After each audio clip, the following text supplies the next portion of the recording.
దాంతో పాటు నేను ఇంకొక మాట కూడా ఈ రాష్ట్ర ప్రభుత్వానికి ముఖ్యంగా రాష్ట్రంలో ఉండే పోలీస్ యంత్రాంగానికి చెప్తా ఉన్నా, మళ్ళీ చెప్తా ఉన్నా, మేము 2 ఏళ్లైంది ఈ ప్రభుత్వం వచ్చి.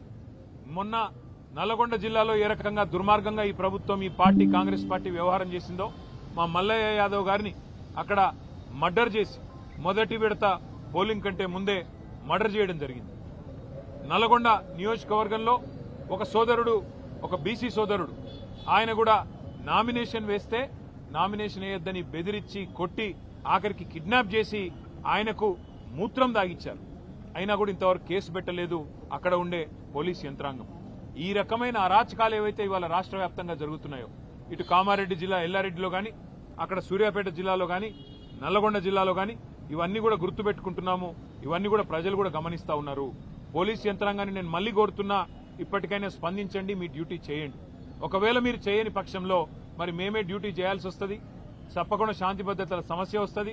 దాడికి ప్రతి దాడే సమాధానం అనుకుంటే మేము కూడా తెగబడాల్సి వస్తుంది.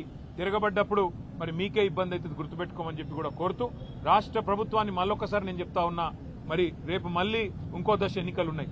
ఈ రకంగా ఆవేశాలకు లోనయ్యే విధంగా మీ కార్యకర్తలను మీరేదైతే రెచ్చగొడుతున్నారో ముఖ్యమంత్రి గారు మీ భాషతో,